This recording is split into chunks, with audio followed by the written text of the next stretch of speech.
materi pembelajaran agenda 2, yaitu tentang nilai-nilai ASN berakhlak. Jadi, ada 7 nilai yang saya pahami atau saya pelajari. Yang pertama, berorientasi pelayanan. Yang kedua, akuntabel. Yang ketiga, kompeten. Yang keempat, harmonis. Yang kelima, loyal. Yang keenam, adaptif. Dan yang ketujuh, kolaboratif.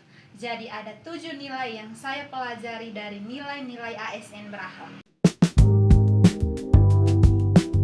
Hal-hal yang saya pahami dari ketujuh nilai ASN berakhlak tersebut adalah saya bisa mengerti arti dan contoh dari setiap nilai-nilai tersebut.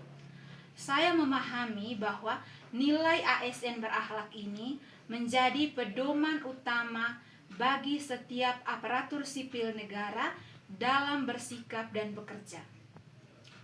Nilai ASN ini menekankan bahwa setiap ASN itu bukan hanya bekerja secara administratif, tetapi yang paling utama dan terutama adalah mampu menerapkan semua nilai-nilai tersebut dalam dunia kerjanya. Hal-hal yang sulit saya pahami atau kendala-kendala yang saya alami selama pembelajaran agenda 2 ini, yakni yang pertama itu dari pembelajaran MOOC. Dalam pembelajaran MOOC ini, saya sedikit tidak memahami karena materi yang terdapat dalam MOOC ini cukup banyak. Kalau untuk pembelajaran e-learning yang kedua itu pembelajaran yang kedua, dalam pembelajaran e-learning ini secara keseluruhan materi saya sudah memahami. Tetapi saya sedikit bingung, kendala sedikit di sulit mengaitkan antara nilai-nilai ASN berakhlak ini dengan tahapan-tahapan kegiatan yang ada dalam tugas 3 pembelajaran agenda 2 ini.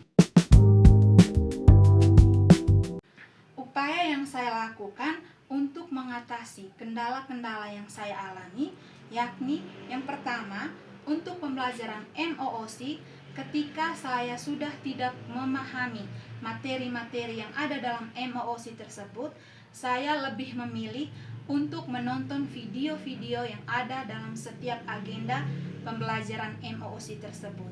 Yang kedua, untuk pembelajaran e-learning, saya mencoba mencari alternatif contoh lain di Google ataupun di YouTube.